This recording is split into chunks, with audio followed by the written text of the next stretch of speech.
Hola, buenos días. Tras tu retirada, ¿cómo es tu vida tras decir adiós al fútbol sala? Bueno, hay vida después de la retirada, aunque parezca mentira para los deportistas. Ahora mismo comparto mi vida entre mis dos ocupaciones principales, que son la familia. Soy padre de 3 hijos y mi ocupación profesional. Soy el actual director de Olympic Club. Y bueno, ese es mi día a día habitual de cualquier trabajador, afortunadamente con trabajo. Y tratando de pasar el mayor tiempo posible con mi familia, que todos estos años de carrera deportiva es seguramente una de las cosas que más sacrificios conlleva. Vale, muchas gracias.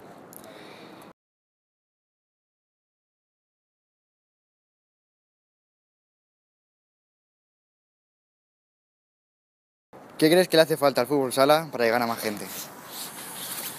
Bueno, seguramente no es una sola cosa. Para que algo triunfe en la vida o para que algo crezca, no hay un único motivo. Seguramente es un compendio de cosas las que te llevan a mejorar. Es verdad que si echamos la vista atrás, el fútbol sala es un deporte relativamente joven, tiene apenas 25 años la Liga Nacional, con todos los problemas que hubo al principio, y hemos crecido mucho. También es cierto que estamos en un momento un poco complicado en todos los aspectos, a nivel de sociedad y a nivel de deporte, pero aún así el fútbol sala sigue avanzando. Se puede mejorar mucho más en cuestiones de la propia competición, en las cuestiones de las reglas, en las cuestiones de las relaciones con otros organismos, como puede ser la federación, en cuestiones como pueden ser los medios de comunicación, en la profesionalización de los clubes. Bueno, hay muchos aspectos que seguramente la unión de todos ellos hacen que un deporte como el fútbol sala siga avanzando, aunque creo que podemos estar contentos del lugar en el que estamos.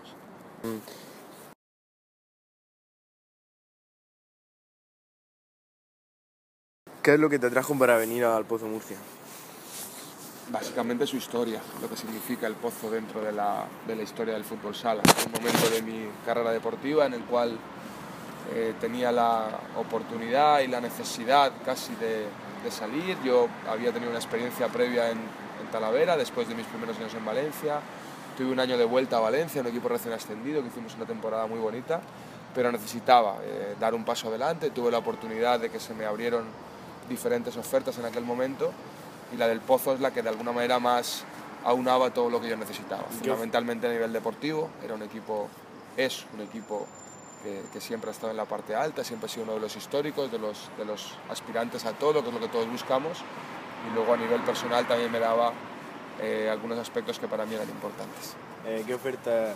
¿Recuerdas las ofertas que tuviste? Sí, en aquel momento yo salía de Valencia, en aquel momento los 3 equipos grandes eran Playas de Castellón, Inter, que lo sigue siendo, y el Pozo, y afortunadamente tuve oferta de los 3 y tuve que de alguna manera valorar cada una de ellas y acabar decantándome por la del Pozo, que a día de hoy creo que fue una decisión acertada. ¿Has llegado a tener alguna oferta del Barcelona? Una vez yo ya estuve en el Pozo, he tenido ofertas, he tenido oportunidades de salir, pero yo creo que todo el mundo entendía dentro del fútbol sala que mi vida se ligaba al Pozo, ¿no? Y que era muy complicado que yo diera un paso a un lado, que yo me fuera a otro lugar. Es verdad que ha habido momentos y oportunidades para salir, pero yo creo que todo con la boca pequeña, tanto el que venía por mí como yo a la hora de valorarlas, las dos partes sabíamos que mi futuro estaba en el Pozo. Muchas gracias.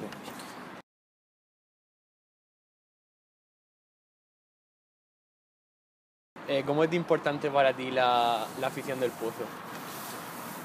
La afición de cualquier cosa es fundamental. Sin afición no existe lo que tú hagas. Sin alguien que os lea o que os vea esta entrevista, la entrevista no tiene sentido. Pues exactamente igual es en el deporte. Sin una afición detrás tuyo, primero a nivel general, que siga el deporte como tal, y luego que sea fiel a tu equipo, todo lo que tú haces carece de sentido. En el caso del Pozo ha sido una afición que me ha respetado, que me ha querido, que me ha valorado, y a la que le agradezco todo lo que me han demostrado durante los últimos 13 años. La afición del Pozo es una afición sabia en cuanto a fútbol sala, porque lleva una historia detrás muy larga. Es una afición fiel y es una afición absolutamente generosa con su equipo. Creo que la afición del Pozo es fundamental, la marea roja es fundamental. Vale, muchas gracias.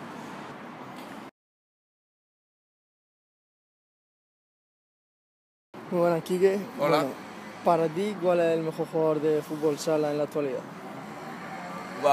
Es difícil decirlo ahora mismo. Yo siempre digo que he tenido la fortuna de jugar con y contra los mejores, y eso no todo el mundo tiene la suerte de hacerlo. Y yo tanto en el club como en la selección he tenido la fortuna de que haya sido así. He jugado con grandísimos jugadores de todo tipo. Es difícil quedarse con uno porque al final seguramente eres injusto con aquellos que no nombras, y en la actualidad igual. Creo que hay 3, 4 jugadores que marcan el paso al día de hoy, tanto a nivel nacional como puede ser Miguelín, como estoy seguro que va a ser Alex, como puede ser Lozano, y a nivel internacional como puede ser Ricardinho, como puede ser Batería. En Brasil también hay grandísimos jugadores. Es difícil, decir un solo nombre es difícil. ¿Y para ti el mejor jugador de todos los tiempos?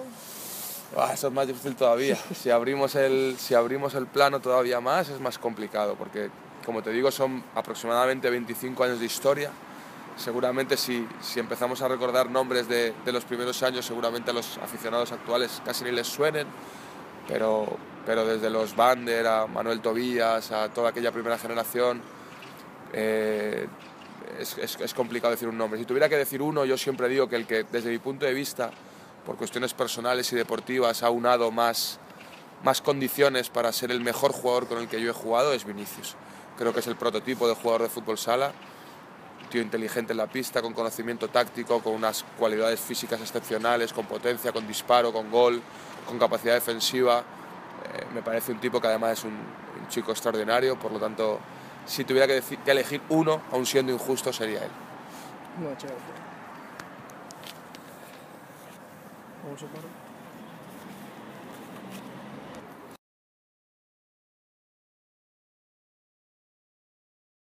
¿Cómo fueron tus inicios en el fútbol sala? Mis inicios son atípicos. Hoy en día casi todos los chicos, tanto en el fútbol sala como en cualquier deporte, lo que hacen es escalar categorías inferiores. Afortunadamente se ha creado una estructura en las ciudades que permite eso, con los clubes, con los pabellones municipales que ayudan, con las escuelas de los colegios. En fin, hay una estructura alrededor del deporte escolar o de base que te permite ir escalando. En el caso del Pozo, pues prácticamente todos los críos que vayan a llegar al primer equipo, lo normal es que hayan ido subiendo por las categorías inferiores o que los hayas fichado de otras ciudades. En mi caso, estamos hablando de los años 90, eso no existía tan así, no había una estructura tan consolidada como hoy en día. Casi todos los chicos jugábamos al fútbol sala en el colegio, jugando campeonatos interescolares, y en mi caso igual. Entonces, lo que pasa es que yo tuve una llegada muy tardía a lo que es el fútbol sala, un poco de verdad o en serio. Yo llegué en juveniles, casi por casualidad. Jugaba de portero en el equipo de mi colegio porque me gustaba, me divertía, prácticamente no ejercía como jugador de fútbol sala, hasta que un día, por casualidad, un amigo me comentó la posibilidad de ir a probar a las categorías inferiores, al juvenil del Bijusa.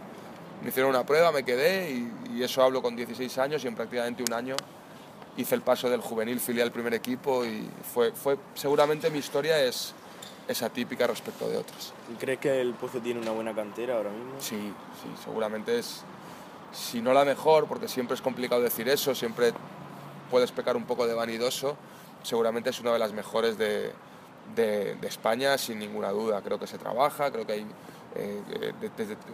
en todas las categorías hay equipos bien estructurados, con entrenadores todos ellos formados, con una visión integral de lo que es una escuela, de lo que son unas categorías bases, con todo el mundo la intención o el sueño de algún día llegar a un primer equipo que merece la pena. Todo eso ayuda, y creo que el Pozo, y lo estamos viendo de la manera que está nutriendo el fútbol sala, es una gran escuela, y Murcia es una ciudad de fútbol sala.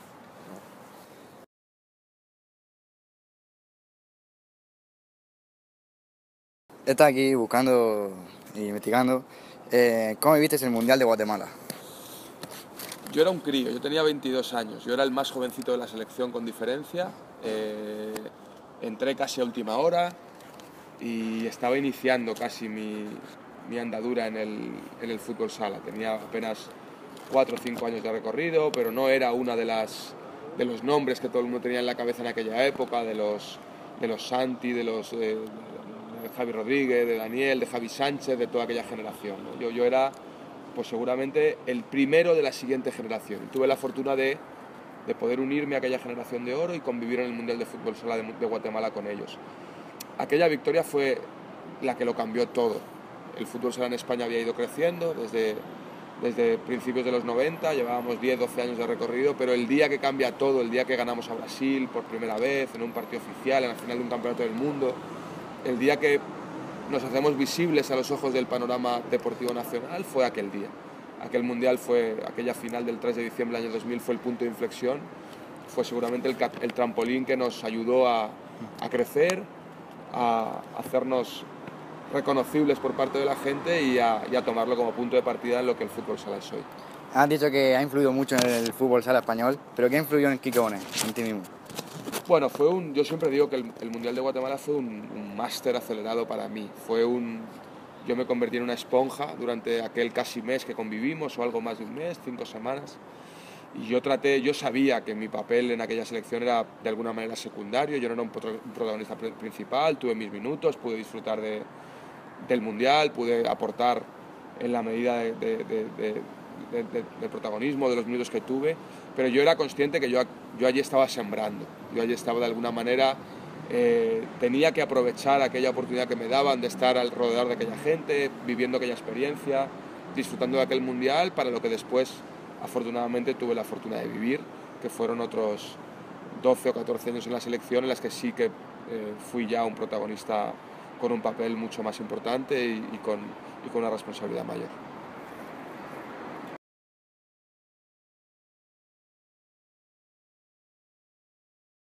Todos conocemos a Duda por su carácter, pero ¿cómo es Duda dentro del vestuario con vosotros? Bueno, Duda es un tipo que ha ido cambiando, como todos vamos evolucionando. Él llegó muy joven a ser entrenador del primer equipo, sin experiencia previa, con un paso bastante atípico dentro del mundo del deporte, como es pasar directamente de jugador a entrenador prácticamente en un día y un equipo de las condiciones o la importancia del Pozo, y eso no es fácil. Entonces él fue un entrenador que llegó aportando muchas cosas nuevas, ideas frescas, con una mentalidad un poco diferente, de alguna manera abriendo ciertos caminos que seguramente la manera tradicional de entender un entrenador no los habían hecho, y eso creo que tuvo un mérito terrible lo que él fue capaz de aportar, y luego los resultados están ahí, ¿no? Luego es un entrenador tranquilo, es un tipo con el que se puede hablar, un tipo dialogante y con el que yo he tenido una buena relación todos estos años, más allá de nuestras diferencias, que después de, como cualquier matrimonio, después de 13 años, pues siempre hay cosas en las que uno está en desacuerdo. Vale.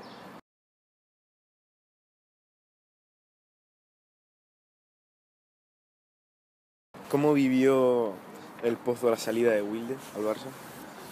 Fue un momento complicado, pero no solamente por la salida de Wilde. Creo recordar que en aquel momento ganamos el triplete ese año, fue el año 2010, ganamos Supercopa, Copa y Liga, todavía no estaba la Copa del Rey ese año. Y fue un año complicado, fue un año un poco convulso durante la temporada, porque ya se sabía que que iba a haber ciertos movimientos en el equipo, pero al mismo tiempo teníamos la obligación de seguir compitiendo y seguir ganando, como así fue. Wilde es un jugador absolutamente extraordinario, que creo que al que el Pozo creo que debe estar tremendamente agradecido por todo lo que aportó durante sus años aquí, y que seguramente tanto por parte del Pozo como por parte del propio jugador, pues se pudieron hacer cosas de manera diferente. Eso también te lo da la perspectiva del tiempo, ¿eh? No es fácil, a día de hoy es fácil decir cómo hubiera actuado yo en aquel momento, pero yo creo que hay que tratar de relativizar un poquito las cosas, verlas con distancia, y creo que al final con lo que nos queremos quedar es con lo que Wilde aportó al Pozo en su momento, creo que fue mucho, y con lo que el Pozo le aportó a Wilde para su crecimiento personal. Creo que eso es lo importante. Wilde ganó títulos, ayudó, y luego se tomaron decisiones por parte del club que en aquel momento se consideraron las más acertadas y que yo creo que para las dos partes fueron las correctas, más allá de las formas. Y Wilde ha seguido demostrando que es un grandísimo jugador en el Barça, ganando títulos, y el Pozo ha seguido demostrando que es un grandísimo equipo sin él. ¿Por qué crees por qué la afición le pita y todo eso? Bueno, al final eso no te diré que forma parte, pero es verdad que la afición muchas veces, lógicamente, y eso tiene que ser así, tienes una parte de la información, tienes una parte de cómo se han producido las cosas. Wilde lo tenían como uno de sus jugadores emblema, como uno de sus jugadores más carismáticos, más importantes, y Wilde tomó una decisión. Es verdad que esa decisión, de alguna manera, también vino ayudada por el posicionamiento del club, pero toda esa información, lógicamente, la afición ni la tiene ni debe por qué tenerla, ¿no? Entonces, al final a veces nos falta un poco de cierta información. También es cierto que Wilde, y eso lo ha reconocido él, pues se equivocó en algunas de las actuaciones que él tuvo, algunas de las formas que él eligió. También es cierto que hay algún aficionado que se extralimita en lo que uno puede hacer en un pabellón. Bueno, seguramente metes todo eso en la coctelera y acaba saliendo algo de lo que yo creo que con el tiempo todos de alguna manera nos debemos sentir en cierto modo arrepentidos porque no tiene mucho sentido que todo eso forme parte del deporte. Creo que el Pozo, Wilde y su afición están muy por encima de todas esas pequeñas cosas. Muchas gracias.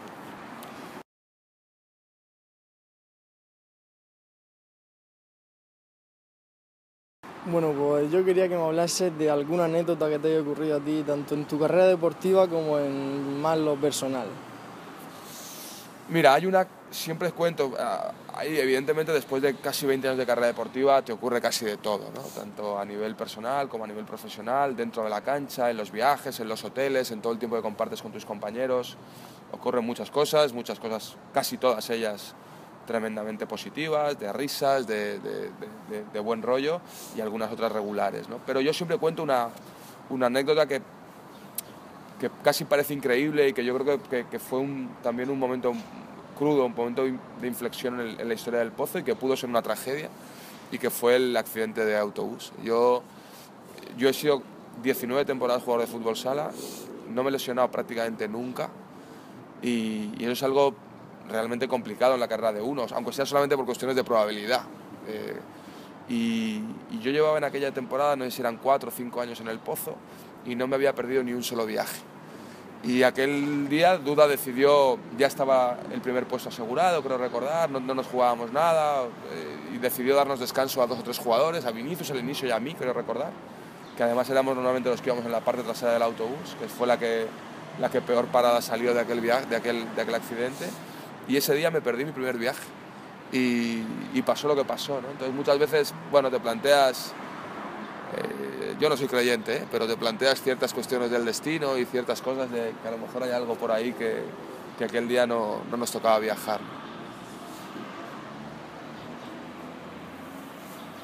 Para ti, ¿cuál es el mejor gol que ha marcado Quique o su mejor acción en un partido? Hombre, es que ha habido mucho. Date cuenta que 13 años de profesional pues dan para mucho. Él, más que con goles puntuales, se queda con campeonato. Y bueno, él ha sido capaz de marcar goles en una final de un mundial, creo recordar. Y eso es mucho. Ha conseguido infinidad de goles en partidos que son finales de liga. Me costaría quedarme con alguno. A lo mejor tendría que ser él, que seguramente también le costará el que decidiera. Pero bueno, indudablemente ese gol en la final del mundial pues es lo que encumbra a un futbolista a nivel universal. Para ti, ¿cuál ha sido el mejor jugador de la historia y actualmente? Ha habido muchos. Falcao, por ejemplo, el brasileño, que todavía anda dando coletazos por allí, por su país. A nivel nacional, Quique Bonet y Paulo Roberto, que hemos tenido la suerte de disfrutarlos durante muchos años aquí en Murcia.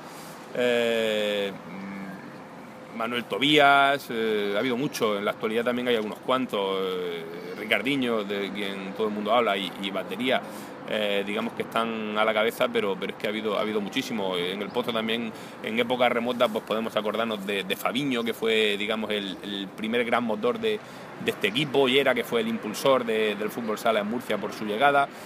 Ha habido muchísimo. Vinicius ya años después, ha habido mucho. La verdad es que sería complicado quedarse con uno.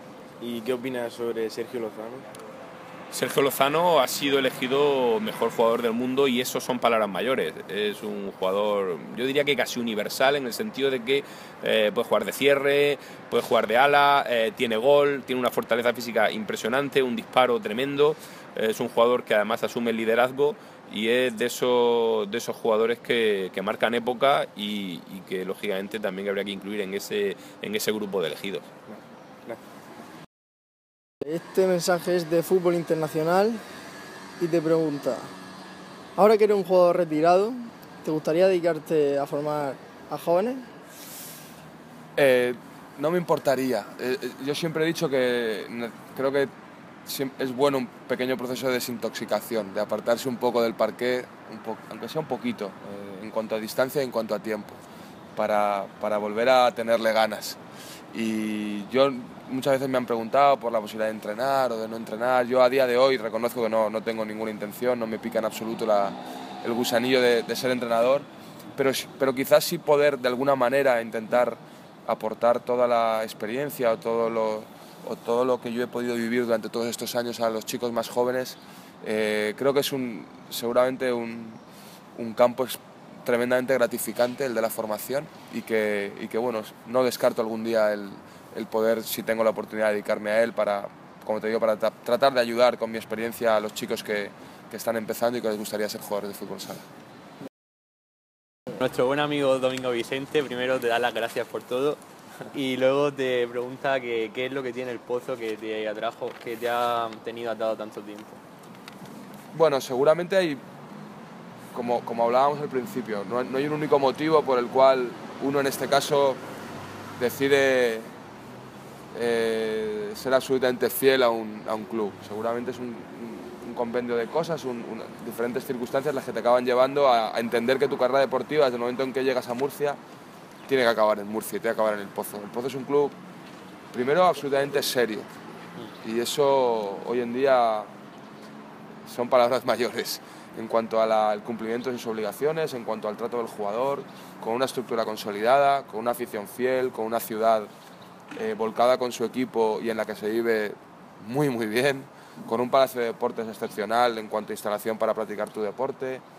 Seguramente son muchas cosas que además me hizo sentir muy bien desde el primer día, me hizo sentir importante, en el cual yo he encontrado mi lugar, que al final no siempre es fácil, y seguramente todas esas pequeñas cosas son las que me llevaron a entender que el Pozo era mi sitio. Vale. Bueno, Cristina Guirao dice que no tiene palabras para darte las gracias por todo lo dado. Y dice que ¿cuál ha sido el mejor momento que has vivido como jugador de fútbol sala? No es fácil quedarte después de casi 20 años de cualquier cosa, decir un solo momento, un solo instante, no es nada sencillo. Yo, hace poco me preguntaban, más que cuál es el mejor momento, cuál era el mejor título, cuál era la mejor victoria, cuál era... Y yo al final traté de hacer un poco una reflexión en voz alta en cuanto a lo gratificante que es retirarte y que el último día, cuando enfilas el túnel de vestuarios, la gente te esté agradeciendo, coreando tu nombre, lo que has aportado. Eso seguramente es una victoria mucho mayor que cualquier título. Y ya, bueno, dice, ¿y el peor momento? Bueno, yo siempre digo que un deportista, lógicamente, todos entrenamos y competimos para ganar, pero conforme vas haciéndote mayor y vas entendiendo que las cosas, en cierto modo, hay que relativizarlas, te vas dando cuenta de que no es tan importante la victoria y la derrota, que hay cosas personales que seguramente están muy por encima de ello. Y seguramente el accidente de autobús, la enfermedad coronaria de Sergio, alguna lesión vivida a mi alrededor en momentos muy complicados, seguramente ese tipo de circunstancias que van un poco más allá de lo estrictamente deportivo, conforme vas cumpliendo años te vas dando cuenta que son mucho más importantes que el que un día uno meta un gol más que tú. Pedro pregunta, ¿cómo pudiste ser y puedes seguir siendo tan humilde después de haber sido el más grande del fútbol sala mundial? Bueno, seguramente porque eso lo piensa él, pero no lo pienso yo, afortunadamente. No, yo trato de verdad, creo que es bueno el relativizar las cosas, el verlas con cierta distancia, quitándoles importancia. Yo no dejo de ser un tipo al que ha tenido la fortuna de dedicarse a lo que le gustaba, que ha tenido la grandísima suerte de tener unas condiciones que me han permitido vivir y disfrutar con un deporte al que amo, que me apasiona y que me ha permitido realizar prácticamente todos mis sueños deportivos. Y trato de verlo de esa manera, trato de verlo con normalidad, sin darle ningún halo de cosa especial y he tratado de no despegar demasiado los pies del suelo, pese a que evidentemente muchas veces las palabras bonitas a todos nos cuestan digerirlas, ¿no? Pero he tratado de, como te digo, de ver las cosas con la prudencia y la cautela necesaria para darme cuenta que no dejamos de ser deportistas y gente absolutamente normal, que tenemos que además intentar disfrutar de nuestro deporte y hacer disfrutar a los demás. Bueno, pues Muy bien, chicos. todo. Gracias por haber pasado este rato con nosotros y que sigan los éxitos ya los deportistas a nivel de carrera han terminado, pero que los personales sigan tan buenos como los deportivos. Muchas gracias, tío. Y nos vemos. Pues yo creo que hablo por los dos, ¿no, Manolo? Sí, felicidades, Sport Total, Feliz fiesta enhorabuena. y feliz 2015. Ya de- Vamos a dar las campanadas aquí, Ramón García y la otra que Y a Negartiburu, Sí, ¿no? pero yo eres tú o yo. Yo. Nah, y felicidades por la iniciativa, ¿eh? Vale. Me gusta mucho Cuando que tengamos chicos jóvenes el- como vosotros hagan algo así. Cuando tengamos la entrevista terminada, se la pasaré y por Twitter la podrá. Pues muchas gracias. Muy bien. Adiós.